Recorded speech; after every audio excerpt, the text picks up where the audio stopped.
First Sunday in nearly 8 years without a pope at the head of the Catholic Church, the Cardinals will meet first thing tomorrow to begin the planning for the conclave.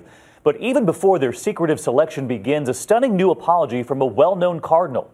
ABC's David Wright is at the Vatican tonight, where the people of Italy are not only watching the Vatican's every step, they are also watching an American TV program making its debut there tonight. Intrigue, scandal, and papal politics. Non si deve lasciare nulla di intentato. On TV tonight, the Borgias broadcast for the first time in Italy. The real-life drama starts tomorrow, not nearly so bloody. Monday at 9:30 a.m., a General Assembly of the College of Cardinals convenes. First order of business to prepare for the conclave. As soon as the Cardinals give the go-ahead, the little stove will be installed to burn the ballots and communicate the results.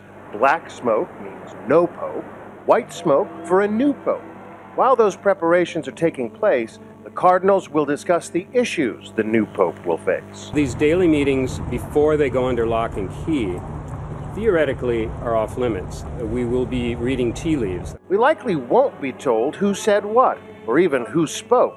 The Vatican doesn't want the news media handicapping the race. Today, two cardinals tainted by scandal made public statements. Britain's Cardinal Keith O'Brien admitted the truth of a recent British newspaper report he had initially denied.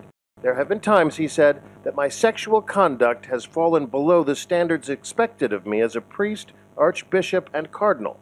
O'Brien, who will not be attending the conclave, asked for forgiveness. The other tainted cardinal, LA's Roger Mahony, gave his first interview since the church released thousands of pages of documents showing how much he covered up for pedophile priests. Mahony telling the Catholic News Service he's amazed by the controversy, but saying the Vatican told him to come to the conclave.